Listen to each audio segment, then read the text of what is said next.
Just upgraded to cable internet speed, and this is what I got from the installer. It's just a modem, and currently my workstation is plugged into it. And while that will work, it's not prudent because you should really have a firewall or two between you and the raw internet. I knew that I needed a router. In the interim, I tried using this old Ethernet broadband router, but it wasn't working. So a day later, I was able to pick up this Linksys E7350 wireless router for just over 60 bucks. Why this Wi-Fi router? Well, one, it's Wi-Fi 6 technology, so it's the latest. It'll actually let you upgrade to mesh technology just by adding more Linksys Wi-Fi routers to it. Easy setup, high security, actually well ranked in Consumer Reports listing of Wi-Fi routers. You're probably thinking, well, now you have to deal with two boxes because you have a modem and you have a Wi-Fi router. Why didn't you just get a modem router?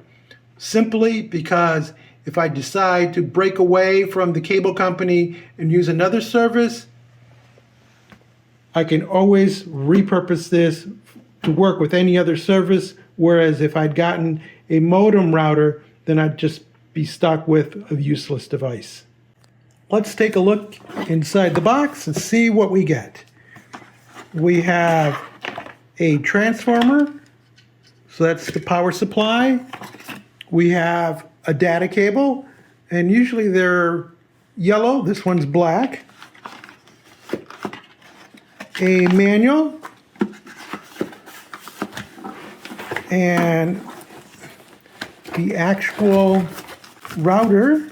And for my particular application, I actually don't need the Wi-Fi, so I will switch that portion of it off. But at this price, because most of the other Wi-Fi routers can actually go into the hundreds of dollars. And for this brand, which again is rated for security, which was important to me, you get your standard internet in, 4 outputs, your reset, and your WPS for linking to other devices. There is a USB port, on and off switch, so you don't have to always pull the plug if you need to reset. The front of the unit has a power indicator, internet indicator, 1, 2, 3, 4. Each of the ports has its own indicator. In my particular case, installation should be easy. We have the cable coming in that feeds into the back of the modem, and then there's an Ethernet connector that feeds off the top of the modem. So right now it's the workstation that's plugged into there. So we're going to unplug that. Then we'll take the provided data cable, plug one end into the cable modem. The other end is going to plug into the port that's labeled Internet. Then I'm going to position the modem and the router next to the UPS so they can easily tap into power. And finally, I'll take the Ethernet cord that was going to the workstation and plug it in one of these 4 ports. Doesn't matter which one, I'll just take number 1. In my application, I've run the cable behind the UPS. Here's the modem. So it gets a signal coming off the cable. Then coming off of here, we're going to run that data cable to the internet port on the Linksys. And make sure it snaps into place. I then plug in the modem. We take the power cord to the router and plug it in its place. There's a switch down below, so make sure it's in the off position. I take the cable from the workstation and then I'm going to put it in port number 1. But again, it doesn't have to be port 1. It can be any of the 4 ports. I verify that the modem is connected to the internet.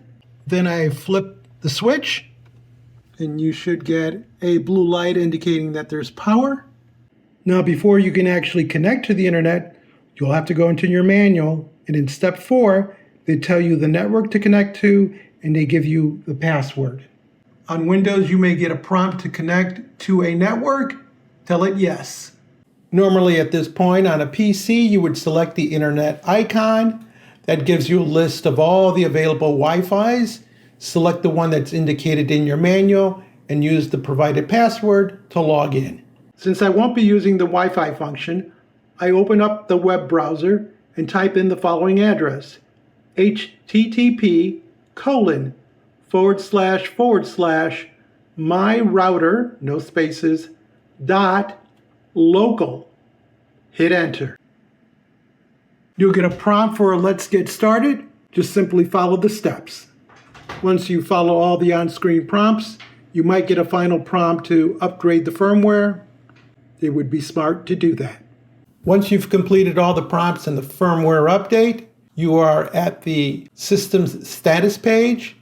And over on the left-hand side, you can select from router, local network, wireless network, or ports to check on those status. In our case, we're going to go to wireless network. Then we're going to go into the configuration menu. And we're going to go to network mode and switch that over to disabled for both the 5G and the 2.4G. That will turn off both radio transceivers. Make sure to hit the save button. Then you should be able to go back to the status menu under wireless network, and it should show that the mode is disabled for both radios. Once you've completed any other changes to your system, it's advisable that you go under Administration, Backup, and you back up a config file. This will put a folder probably in your downloads, and then you can put that folder in a safe place. So should you have to reset your router, you'll be able to use that config file to just hit the restore configuration, and your system will be reconfigured to the way it was before the reset. And of course, don't forget to document the SSID for both radios, their passwords, and the router password. With the exception of some minor cable management, this completes our installation of a cable modem to a Wi-Fi router with disabling that Wi-Fi so that we're strictly using wired Ethernet. If you found this video interesting or useful, give us a thumbs up, leave us a comment, join the subscription team, and as always, thank you ever so much for watching.